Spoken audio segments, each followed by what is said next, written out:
ಮಲೆಮಹದೇಶ್ವರ ಬೆಟ್ಟದ ದರ್ಶನ ಮುಗಿಸಿ ವಾಪಸ್ಸಾಗುತ್ತಿದ್ದಾಗ ಭಕ್ತರಿಗೆ ತಾಳು ಬೆಟ್ಟದ ಬಳಿ ಭೀಕರ ಅಪಘಾತವೊಂದು ಸಂಭವಿಸಿದೆ.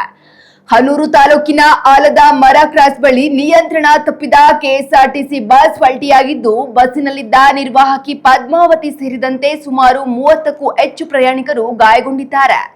ಗಾಯಾಳುಗಳಲ್ಲಿ ಮೈಸೂರು ಎಚ್ಡಿ ಕೋಟೆ ಹಾಗೂ ಮಧುವನಹಳ್ಳಿ ಮೂಲದ ಭಕ್ತರಿದ್ದು, ಹೆಚ್ಚಿನ ಪೆಟ್ಟಾದವರನ್ನ ತಕ್ಷಣವೇ ಆಸ್ಪತ್ರೆಗೆ ದಾಖಲಿಸಲಾಗಿದೆ. ಆರಂಭದಲ್ಲಿ ಆಂಬ್ಯುಲೆನ್ಸ್ ಸಿಗದೆ ಸ್ವಲ್ಪ ಗೊಂದಲ ಸೃಷ್ಟಿಯಾದರೂ ನಂತರ ಅಧಿಕಾರಿಗಳು ಸ್ಥಳಕ್ಕೆ ಧಾವಿಸಿ ಪರಿಸ್ಥಿತಿ ನಿಭಾಯಿಸಿದ್ದಾರೆ. ಸದ್ಯ ಚಾಲಕನ ಅಜಾಗರೂಕತೆಯೇ ಅಪಘಾತಕ್ಕೆ ಕಾರಣ ಎಂದು ಸ್ಥಳೀಯರು ಆಕ್ರೋಶ ವ್ಯಕ್ತಪಡಿಸಿದ್ದು, ಮಲೆಮಹದೇಶ್ವರ ಬೆಟ್ಟ ಪೊಲೀಸ್ ಠಾಣೆಯಲ್ಲಿ ಪ್ರಕರಣ ದಾಖಲಾಗಿದೆ.